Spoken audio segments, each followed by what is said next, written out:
Hi, I'm Perry Black right here at Second Chance Youth Ranch TV, and we've got a wonderful show for you tonight. Our operations director, Rachel Hubbard, has got a program with a couple of our foster moms called Table Talk, and this is a great show, so you don't want to miss it. We'll be right back with Rachel.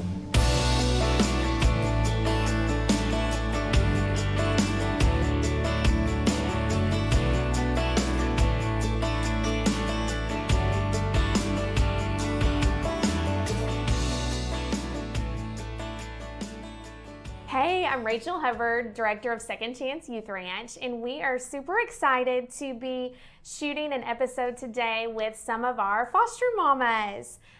So we're just going to kind of chat around coffee here at the dining table and let you in on a little bit of behind the scenes girl talk. We want you guys to know what it's like to be a foster parent. So this is Chelsea Clay. Hi. Chelsea has been a foster parent for Second Chance Ranch for about 2 years now, almost 2 years. And she and her husband have also adopted 2 children out of foster care. And this is Liz Garcia, and she and her husband have been foster parents for... Right at 2 years. Right at 2 years We started also. right after. And y'all, I mean, it's kind of a big deal to make it past the 2-year mark in foster parent world.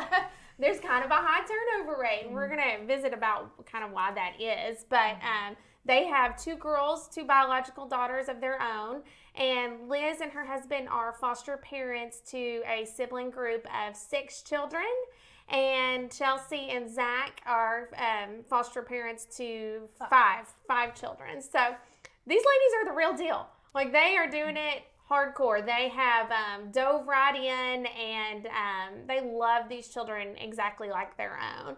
So why don't y'all tell, like, why are you doing this? Liz, I know that you worked for the Attorney General's office before you came here. Probably had this great career plan, and you knew exactly where you were going in life. And then for some reason, you're like, oh, let me just chuck all that and become a foster parent for like a lot of kids. Why'd you do that?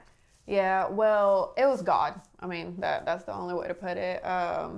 You're right. I was just starting in my career. I was on my 9th year of working with the state. So, I mean, that's good. Most people want to get that 28 years with the state and you can retire. So, you know, if you're looking for a career with the state, like I was just getting a good start, almost going on my 10th year.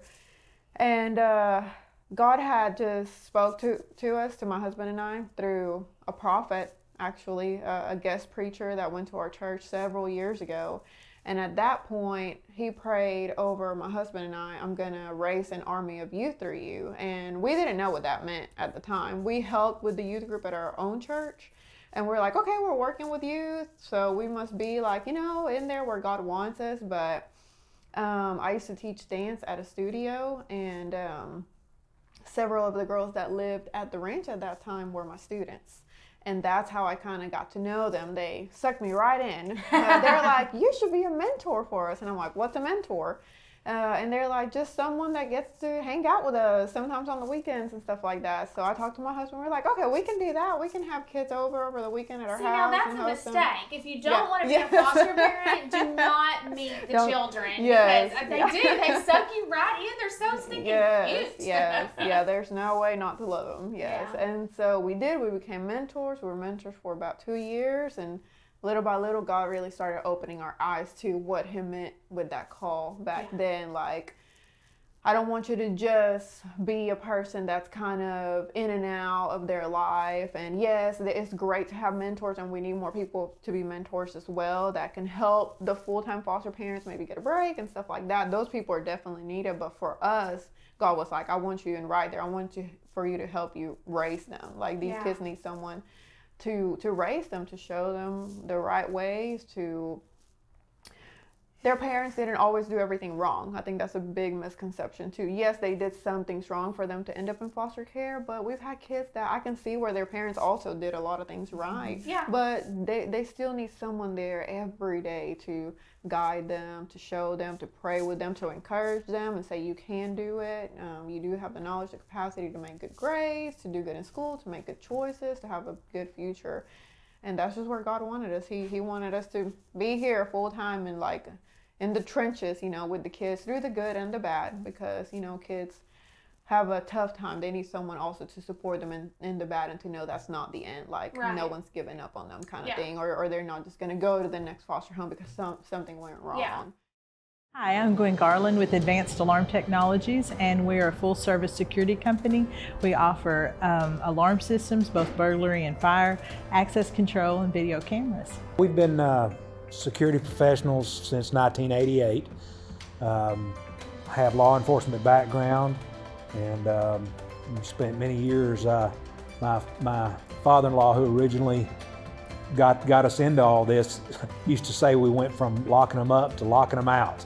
So anyway, that's something we've always done in our family.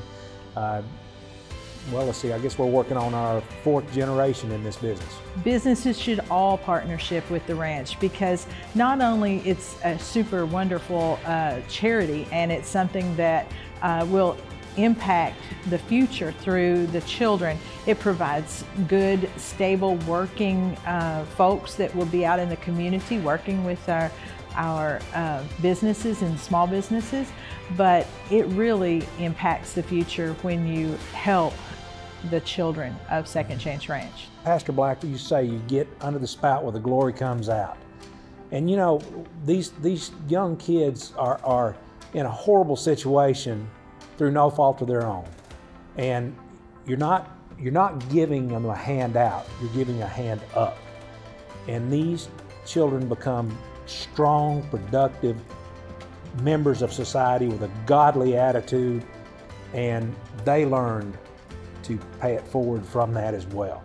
I always think back to the lady that gave the single mite. That's all she had.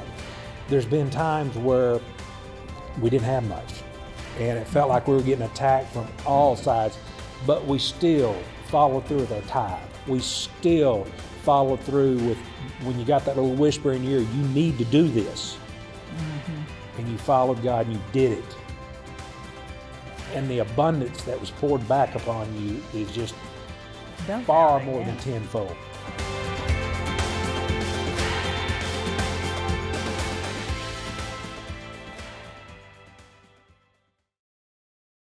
Wow, Kathy, those young ladies and Rachel, what a powerful testimony of their involvement and the lives that are being changed every day. I love that they are able to just tell us the good, the bad, and the ugly. There, you know, in any child's life, there are great days, but there are also challenging days. And now, those rose-colored glasses, they come off pretty quick when you're dealing with people. These moms are so honest. I love the decisions that they've made. You know, Liz sharing about her career decisions and a choice to become a full-time fostering mom.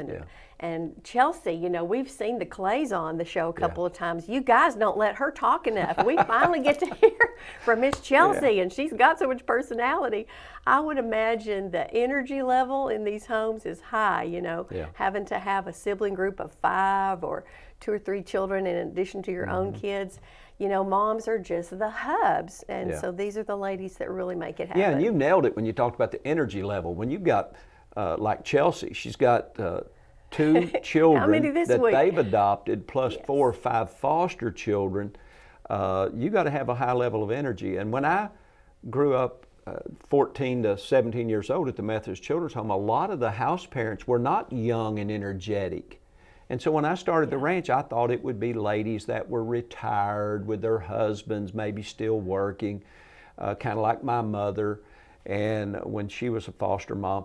And it's all these young couples. I love that. Well, and that's such a great opportunity for the children in foster care, because like you heard Liz say, talking about meeting kids in the 2CYR Arts program. These kids are getting awesome opportunities, sports opportunities. It's not like we're parking them in the place where you're just going to go to school and then you're just going to live in a foster care home. No, we've opened the spectrum of life to all of the students in the care of the ranch. And I love that they're all so engaged.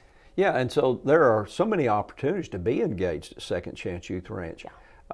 Fostering, retired, young couples like Billy and Rachel. When they came on staff as daily operations director, they came on staff as foster parents. They'd been married a few months, and now their children, they've been with us for 13 years. and their children have grown up, and Yeah. they've modeled Yeah. a Christian, intact family Yeah. in front of all of the hundreds of foster children that have amazing. lived with us at the ranch, and it's so Amazing. powerful. And it starts small, like we heard Leah Henderson say on her episode. They were just taking a young man for haircuts, Yeah. just a mentor, or taking them out after church And ended to up eat, adopting you know? him, and now he's part of the Yeah. family. So there's a lot of opportunities to help. So we're going to go back and find out a they little got- bit more, These girls got more to say. and then we'll be back at the end of the show and give you an opportunity to make a connection. So God bless you. We'll see you in a little bit. You know, I think I wouldn't do this if I didn't know that God was calling me to do it. It is, it's just, there's nothing natural or easy about raising other people's children who have been very hurt and very broken and very traumatized. And so you don't want to do it unless God's telling you to, but whoever He calls, He equips. Every time. And Chelsea, I know that y'all's story is similar, that you knew that God was calling you to do this, but you guys had already adopted 2 children. Your husband was pastoring. I mean, you guys had a pretty good life, and I know that it probably wasn't just super easy decision. You know, it's scary, and you're literally changing everything, especially to be one of our campus parents. Like, you're changing everything. Careers, you're exposing your own children to different things, you're moving into a new home. What made y'all decide to say, well, it's scary, but we're going to do it anyway? So for me, it was a no-brainer. When I was very young, I found out I wouldn't be able to have my own kids. So, and I've always been the boss. Like, I was the mother hen. Like, I was the one that was like, no, She you bossy. do what I said. I was bossy. So I always had, like, everybody always told me, like, you always had, like, that mother, like, just from little. Like, I just had the mother's heart, I guess. And finding out I couldn't have kids, I was totally fine with that. I was like, okay, I will adopt. No big deal. And so we adopted our kids, and I was just like, Zach, this isn't enough. I want to do more. Like I want to do more. Like, I want to foster. Like, because we had just, like, really learned about foster care when we adopted, because that's how we adopted. We became foster to adopt, or adopt to foster, however you want to say it. And like, I was just like, we need more. We need more. And so we started looking at, like, how are we going to, like, what are we going to do? Like, we need to add on to our house, or we need to buy a new house, or, you know, whatever it is we need to do. And then we come along and we're like, oh, Yes. we'll give you a big house. Yes, And we'll give you a exactly. van. And we'll pay you. And we'll buy all your groceries. I mean, how can you say no to that? Well, Zach was like, Chelsea, we're not doing this. No. Well, then that night, because that was after Hope Conference, and then we had one of the flyers, the We're Hiring flyer things from Hope Conference. And he was like looking at it, and he was like, we actually might do this. And I was like, Wait, yes, yes. And so I was like, let's just look at it. Like, let's go check it out. You know, we knew the previous house parents, the Rutherfords. And so we were like, let's connect with them. Let's get with them and just kind of see what it's like, you know. And we did. And that's when we really were like, okay, we're doing this. Like, it's happening. Well, you And know, I think that there's nothing like being right in the center of God's calling for your life. And I say it all the time. I would rather be doing something that is super hard, very contrary to what the world thinks we should be trying to achieve. I would rather give up anything if it put me right in the center of God's will. Like, that's where I want to be. And there's nothing like that.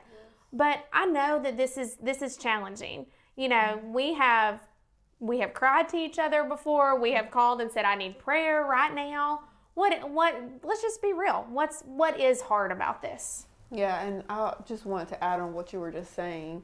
It was like, just thinking about it was making me emotional because, like I said earlier, I was just starting in my career. So for me, it was like a hard decision. I'm like, I know God's calling me, but like at the same time, as the world has this picture of what defines success. Yeah. And so I'm like, I'm just starting, and I loved what I did. Like and I felt like I was good at it, but being here every day, like, it's actually the hard times that remind me why I'm here. Yeah. Like, if there's ever a day that I'm like, well, I can't do this anymore, like, we're gonna quit, I'm gonna call Rachel and disappoint her and be like, Rachel, I'm pulling my hair out. I feel like it never fails that something happens with one of the kids. Like the other day, I'm driving down the road with one of our girls. She's a teenage mom, and it's the first time for us to have a teenage mom. So that just added a whole layer of just learning and just trying to teach a young girl to also be a parent, like parenting a parent. And she was having a hard day, and she just starts crying while I'm driving. So I had to pull over to comfort her, and I'm sobbing with her, and it's like right there, God was showing me, this is why I have you here. I don't have you here just for the easy times. Like, that's easy. It's just like the Bible says, it's easy to love others who love you, but go and love people who can love you back, or may not be able to do something back for you. Some of these kids may never be able to do anything for us, and that's not the reason to do it. It's because they are sometimes helpless, and they sometimes just need to be held and just need a shoulder to cry on. Like, that's why we're here, is for the tougher times. And I'm like, God was like telling me in that moment, like, who else would have pulled over in the van and cried there with her and comforted her, you know, and told her everything's going to be okay. Like, things may not be going the way you think, but it is going to be okay. And as long as you're here with me, I'm going to be there for you. And then like 2 days later, her sister's crying. I'm comforting her in the kitchen. And like, I feel like every single time, like, even if it's a hard day or if it's a hard situation, God keeps telling me, this is the reason why you're here. Like, because who else would be a crying shoulder for them right now if you guys weren't here in their life with them. And that just, I need those reminders just for me. And I'm thankful, like, that is the reason. It's not just for the good times. Yes, you have fun with the kids, you play, you show them what a normal life, you know, could look like, but also for the hard times, they really need to know someone's going to be there and not give up on them. I think that's the perfect point. It's like, it is the hardest times, and that remind me that that's why I'm here. I mean, I'll never forget, one of the reasons we said yes to this calling is this girl looked me in the eyes and said, well, you know, the thing that I hate about Second Chance Ranch is I'm not allowed to worship Satan. And I was like, this baby needs me. I want to be there. I want to help her. Like, the more that they need, the more I want to be here. So when we're kicking and screaming and we're tantruming and there's like, you know, there's no end in sight, it's like, those are the moments that I want to be here for, because if not me, then who? Right? What about you, Chelsea? What's hard about this to you? Oh my goodness. Probably the hardest, like, I love hard on this, and like, you know, these kids are like my kids, and that's how I see it. And I guess the hardest part is not necessarily receiving that back sometimes. Yeah. In the nicest way. You know, just like the other day, like last night, I think one of the girls was like, I would not want to go on vacation with y'all. And I was like, thank you so much. Yeah. I was like, that legit just hurt my feelings. Like, what do you mean? And her sister was like, she doesn't mean it like that. Like, y'all are just chaotic. And it was like, what do you mean? Like, that was like so wrong on so many levels. And so it's like those moments where you don't necessarily feel the love back that you're trying to. Like, I'm sitting here like talking to y'all about a vacation. Yeah. And you're like, I wouldn't want to. I'm going to be spending money and time. And let me tell you, taking y'all on a vacation is not a vacation for me. Right. You know, it's like, what do you mean? Yeah. You know, and you know, it's in those moments that I have to be like, why are you doing this? Yeah. Why are you doing this? You know, or, you know, just sometimes the tantrums are hard. They are. Yeah. They're absolutely hard. But, you know, once you get through them, and then once you have one of those kids, you know, one of your kids come up and just give you a hug and are like, thank you, or I love you, or, you know, or I have one girl, she's our newest one. She loves to say, Miss Chelsea, will you play with my hair? And I'm like, yes! Yes, and I'll buy you a pony too. Right. You cute little thing. Well, she wants a donkey, so let's not go there. Let's not discuss why she wants a donkey. She wants a donkey. Oh my gosh. And her birthday's coming up, and she's like, Miss Chelsea, there's one thing I want for my birthday. Honey, you're not getting a donkey. It's just not happening. I'm sorry. If we can't flush it, it doesn't need to be a pet. And so, you know, it's in those moments that I'm just reminded of, you know what, irregardless if they'll say it right now, you know, we are making a difference. And in the future, you know, my last group, they text us all the time, and they're like, we miss you and we love you. And they were some hard ones. Like, they were probably the hardest group that we've had, you know, but they're like, hey, we love you. Yes, yeah. Hey, we miss you, you know, and we're going to come see you. One of them got her driver's license and has a car, you know, and she's like, I'm going to come see y'all as soon as I can. And I'm like, come on, because we want to see you, you know. And, that's the best when, like, grown-up kids or kids that have been adopted or reunified with family come back and visit us, you know. But, you know, this is the truth, is that foster care is a selfless thing. You know, you cannot get into this and say, well, I've always wanted children and these children are going to be my babies and they're going to meet that need for me. We're talking about children who've been very, very hurt. And sometimes hurt people are not at a place where they can really love and return affection and have a healthy relationship with someone. They just can't. But will you do it anyway? Will you say, I will walk alongside you. I will love you. I will be your mama or your daddy for as long as you need. And I don't care if you love me back. I don't care if you give anything in return, because this is not about me. Isn't that exactly what Jesus did for us? Did he not die while we were still sinners? Did he not lay down his life for us? And we've got to be willing to do that for these kids. He set the example, you know? And so I want to love the hard to love. And I don't care what it costs me. I don't care if they return it back to me. And I don't care if it makes my life look different than everyone else's, you know? Maybe I live out at a ranch, you know, 45 minutes from the nearest grocery store, you know? Maybe when I walk in a store, people wonder, who are all these children with that crazy lady, you know? And I just don't care. I don't care anymore. You know, we were pursuing a career. We were pursuing wealth. And I was a teacher and Billy was selling real estate. And we're like, that's our path, is to be successful. You know what? The world doesn't know what successful is. And its definition is completely and utterly wrong. Success is sharing the love of Jesus with other people, laying down your life for someone else, and being willing to just step outside your comfort zone.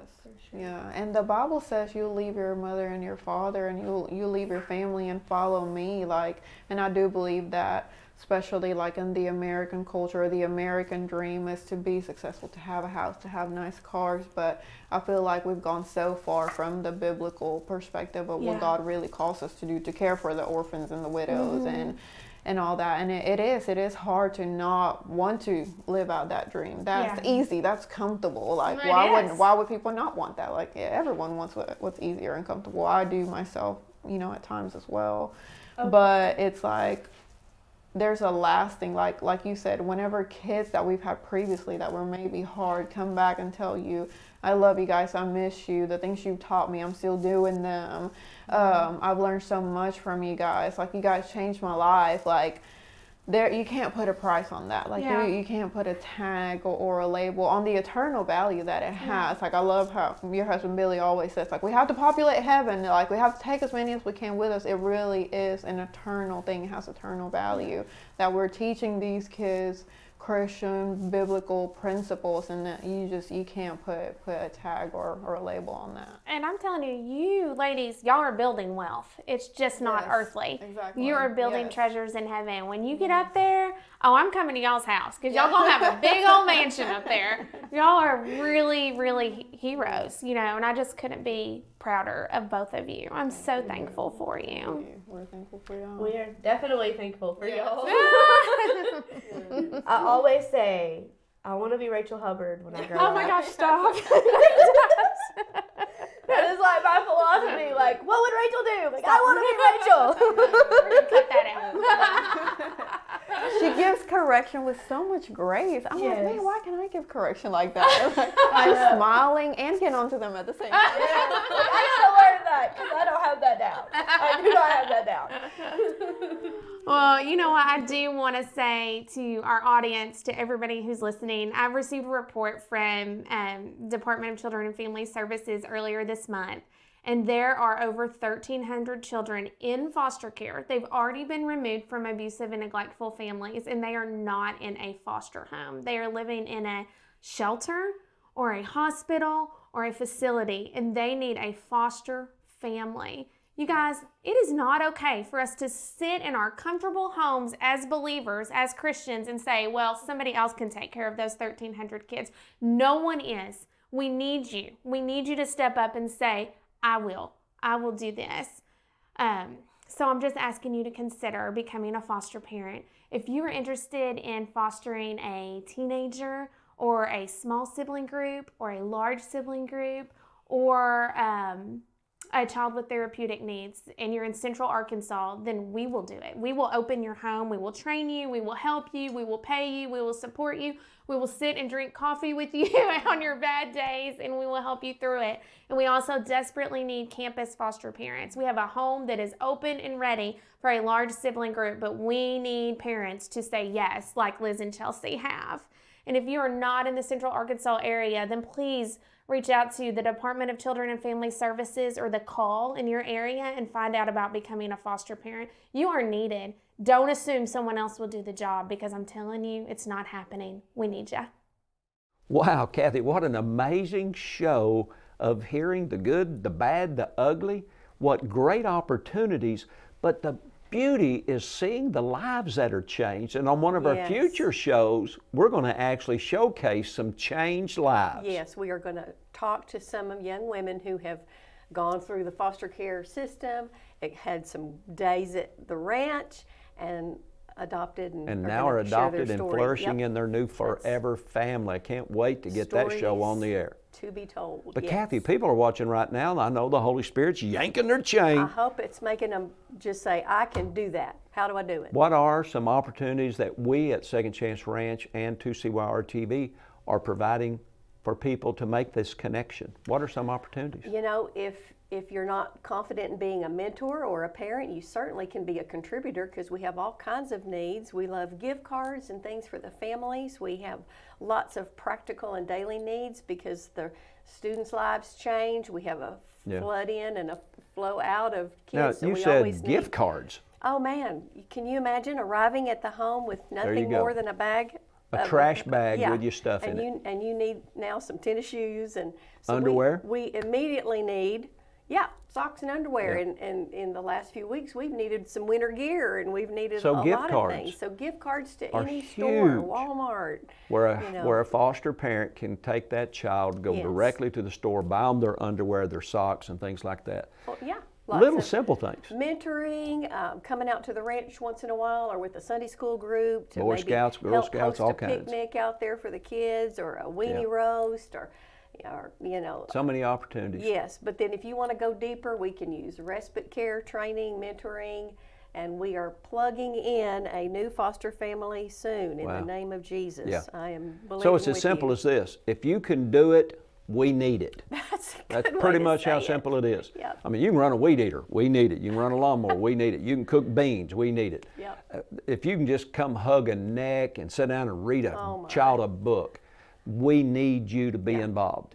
And if you're just so busy making a living you can't, then make a difference by planting a seed at Second Chance Youth Ranch. And God bless you. We'll see you again next time. Bye-bye.